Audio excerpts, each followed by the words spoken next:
Hello friends, welcome to அம்மா பொண்ணு channel. இன்றைக்கி நம்ம பார்க்க போகிறது இட்லி பொடி. சூரிய வம்ச படத்தில் தேவயானி இட்லி பொடி செய்வாங்கள்ல, அந்த மாதிரி எங்கள் அம்மாவும் இட்லி பொடி செஞ்சுருக்காங்க. வாங்க பார்க்கலாம்.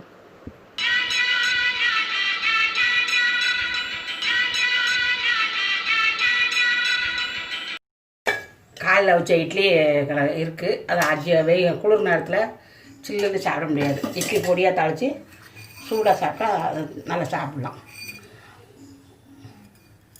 கடுகு எண்ணெய் ஊற்றிருக்கேன். கடுகு காஞ்சி நல்லா கடுகு வெடிக்கணும்.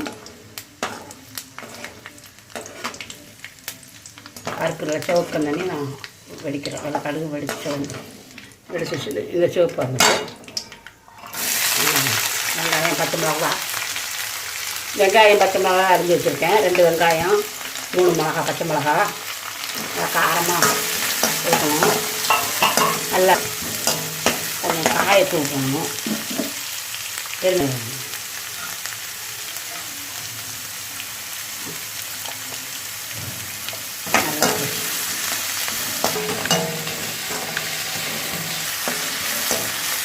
நல்லா வெங்காயம் நல்லா வதக்கணும்.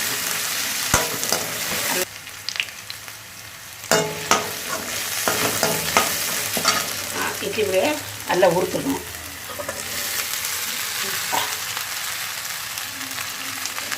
கட்டி இல்லாமல் நல்லா கிண்டி சூடு இட்லி சூடு வந்து நல்லா கிண்டணும்.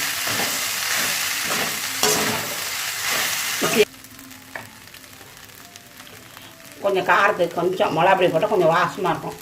இட்லி பொடிக்கு வச்சுருப்பேன். அது மிளகா பொடினா இட்லி பொடி. எங்கள் வீட்டில் வந்து இட்லி பொடியை தான் மிளகா பொடின்னு சொல்கிறாங்க. உங்களுக்கு இட்லி பொடியை எப்படி செய்யணும், எங்கள் வீட்டு இட்லி பொடி எப்படி செய்யணும்னு உங்களுக்கு வேணும்னா நீங்கள் லிங்க் நான் கொடுத்துருக்கேன், நீங்கள் பார்த்துக்கோங்க.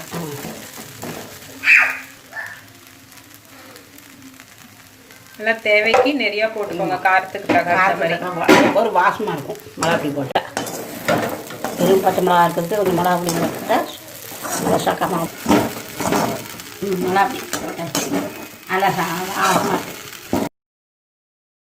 சுவையான இட்லி பொடி ரெடி.